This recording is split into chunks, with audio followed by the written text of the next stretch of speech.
First, the latest in a series of extreme weather events around the world that experts say have been made more likely by climate change. Firefighters continue to battle wildfires in Hawaii. At least 36 people have been killed. The popular tourist town of Lahaina on the island of Maui has been largely burned to the ground. U.S. President Joe Biden has declared a major disaster, triggering the release of federal funding for the people in Maui County. And U.S. soldiers have joined search and recovery efforts. Let's take a listen to what President Biden had to say in the last few minutes. I want to say a word about the devastating wildfires that have claimed at least 36 lives in Maui and Hawaii. We have just approved a major disaster declaration for Hawaii, which will get aid into the hands of the people desperately needing help now. They've lost, anyone who's lost a loved one whose home has been damaged or destroyed is going to get help immediately. And I've directed that we surge support to these brave firefighters and first responders and emergency personnel working around the clock there, risking their lives.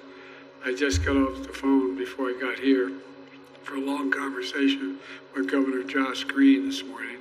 Let him know I'm going to make sure the state has everything it needs for the federal government to recover. The FEMA Administrator Griswold will be in Maui tomorrow, and I've directed her to streamline any process with requests for help and survivors registered for immediate federal assistance without delay. FEMA is surging disaster assistance personnel on the island, and they're going to help survivors get access to federal assistance.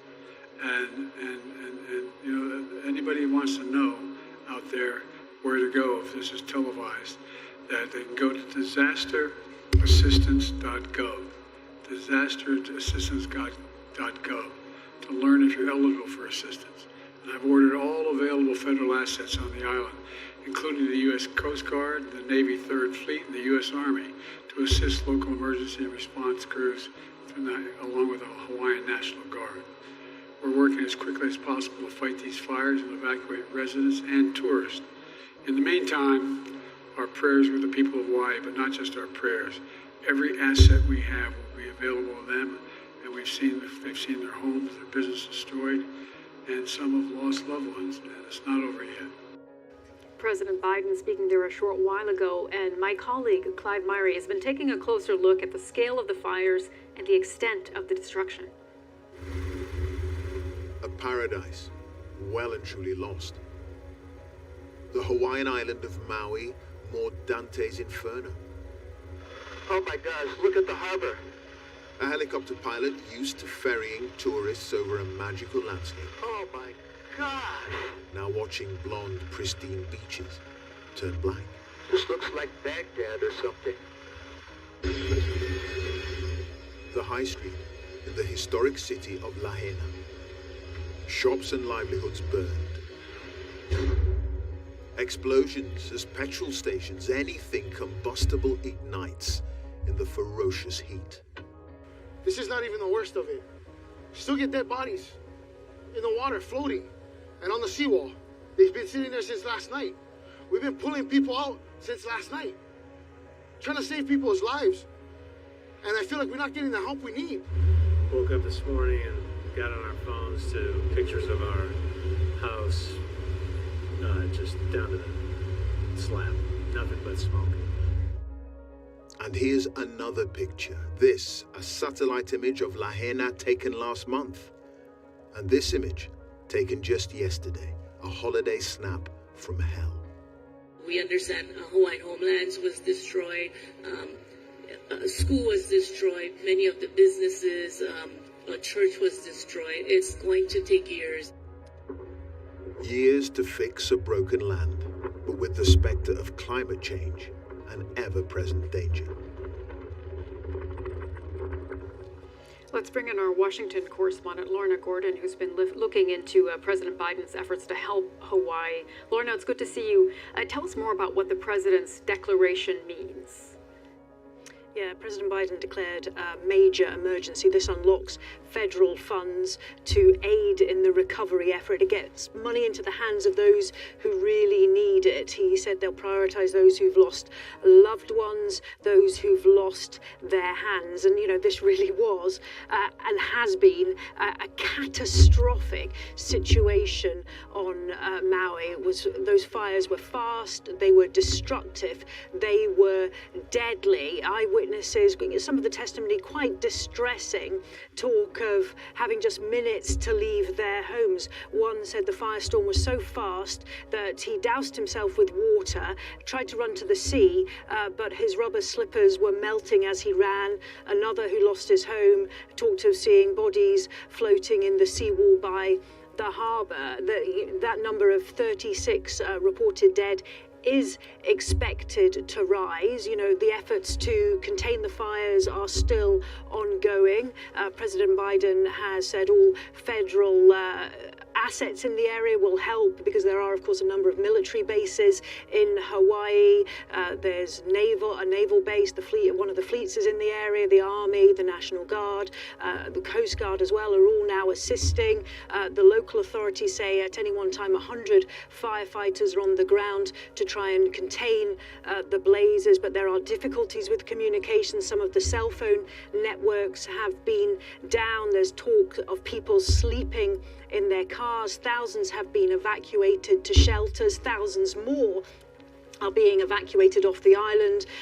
Tourists are being assisted to get home. Others who were planning to go to Lahaina, because it is a big tourist destination, are being asked not to head there. And the local authorities say the damage, well, it will take months to assess, but they're already saying it could run into the billions. Lorna, thank you for that update. Let's go right to Maui now, and we can speak to Malika Dudley, a meteorologist and resident of the island. Malika, thank you so much for joining us in what is a very difficult time. We understand that you and your family had to flee. Tell us about that. Well, it was Tuesday morning around 1 a.m. and I woke up to the smell of smoke. That's not uncommon on the island of Maui. We have very strong winds. There was a red flag warning that was posted. I'm a meteorologist, so I actually had reported on it just the day before. So we knew that there was low humidity, high winds, lots of dry brush, and all it would take is just a little spark to make a fire spread very quickly. In the past, we're dealing with one fire, and for the most part, those fires tend to happen in the uninhabited area of Maui through that central valley, because that's where the winds are the strongest. Unfortunately, with Dora passing to the south and high pressure to the north, that pressure gradient brought us really high winds. So we were expecting 60 mile per hour gusts. We got 80 mile per hour gusts. So that's what the issue was. That is what had power lines going down. When power lines go down, they spark.